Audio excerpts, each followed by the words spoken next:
Hello everyone, I'm going to be reading chapter 4 of Mark from this Bible. So, the parable of the sower. Again Jesus began to teach by the lake. The crowd that gathered round him was so large that he got into a boat and sat in it in the lake. While all the people were along the shore at the water's edge, he taught them many things by parables, and in this teaching said, "Listen. A farmer went out to sow his seed. As he scattered the seed, some fell along the path, and the birds came along and ate it up. Some fell on rocky places, where it did not have much soil. It sprung up quickly, because the soil was shallow. But when the sun came up, the plants were scorched, and they withered, because they had no root. Other seed fell among the thorns, which grew up and choked by the plants, so that it did not bear grain. Still other seed fell on good soil. It came up, grew, and produced a crop, some multiplying 30, some 60, some 100 times. Then Jesus said, 'Whoever has ears to hear, let them hear.' When he was alone, the 12 and others around him asked him about the parables. He told them, 'The secret of the kingdom of God has been given to you, but to those on the outside everything is said in parables, so that they may be ever seeing but never perceiving, and ever hearing but never understanding. Otherwise they might turn and be forgiven.' Then Jesus said to them, 'Don't you understand this parable?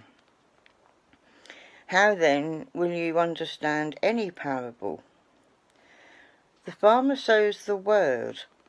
Some people are like the seed along the path, where the word is sown, and soon as they hear it, Satan comes and takes away the word that was sown in them. Others, the seed sown on the rocky places, hear the word and at once receive it with joy. But since they have no root, they last only a short time.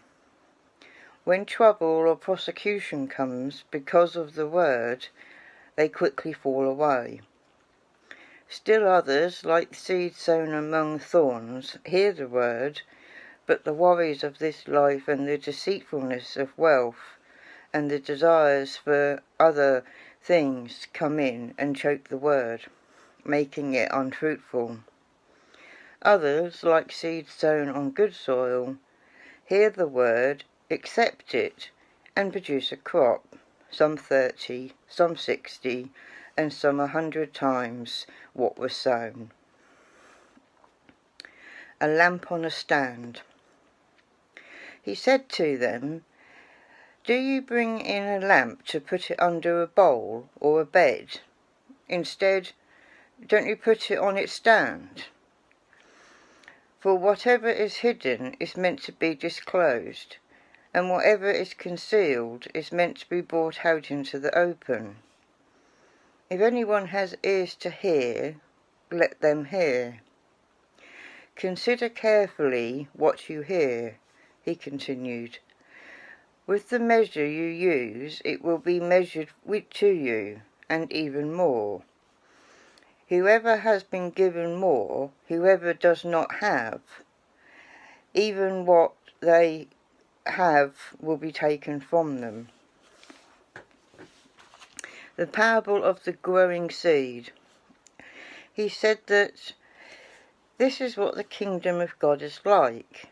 A man scatters seed on the ground night and day. Whether he sleeps or gets up, the seed sprouts and grows. Although he does not know how, all it is because itself the soil produces corn. First the stalk, then the ear, then the full grain of the ear.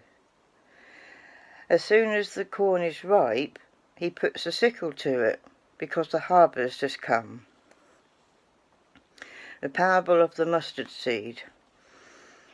Again he said, "What shall we say the kingdom of God is like? Or what parable shall we use to describe it?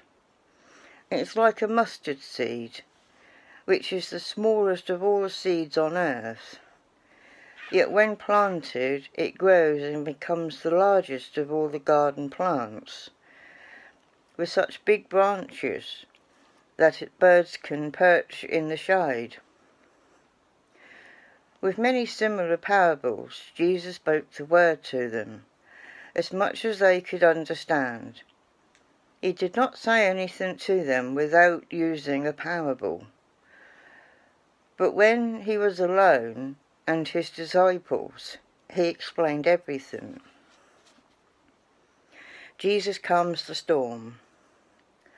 That day, when evening came, he took to his disciples, "Let us go over to the other side."